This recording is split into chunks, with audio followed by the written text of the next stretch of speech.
This is music box from High Future र यो एउटा डिभाइस भए तापनि यसको युज केस चाहिँ एकदमै मल्टिपल छ। हामीले आज क्याम्पिङ गर्दाखेरि चाहिँ यसको कारणले गर्दाखेरि एकदमै रमाइलो भएको छ। अब कसरी हुन गयो त्यो रमाइलो एकचोटि बुझाउँछ है त। सो कुरा के छ भने यसमा माइक युज गर्न मिल्छ। हामीसँग चाहिँ आज दुईटा माइक छ हैन।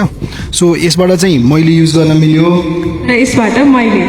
अनि अर्को कुरा के छ भने चाहिँ यहाँ A/E भन्ने एउटा बटन छ। अनि जस्तै तपाईले एउटा गीत लगाइरहनु भएको छ अरे मानौँ हैन।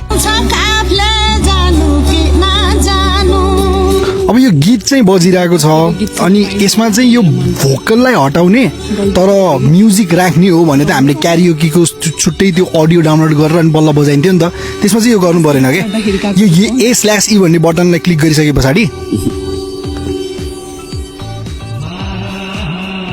भिरा र पहिरो खोलाको बाटो नमान्नु डरैलाई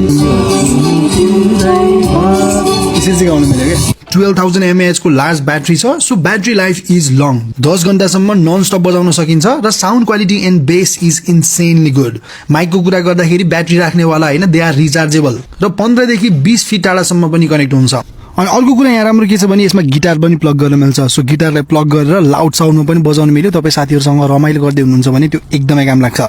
अनि त्यस पछाडि चाहिँ तपाईँले अक्सिलरी केबल पनि यसमा प्लग गर्न मिल्छ। अनि त्यस पछाडि SD कार्ड पनि यसमा इन्स्टल गर्न मिल्छ। अनि सबैभन्दा राम्रो कुरा के छ भने USB टाइप A को पोर्ट दिएको छ। सो त्यसलाई युज गरेर तपाईँले आफ्नो विभिन्न डिभाइसेसहरू चार्ज पनि गर्न मिल्छ। So this acts as a power bank also. उत्कृष्ट इलेक्ट्रोनिक्स ब्रान्डहरू अब एक क्लिकमा isagún.com।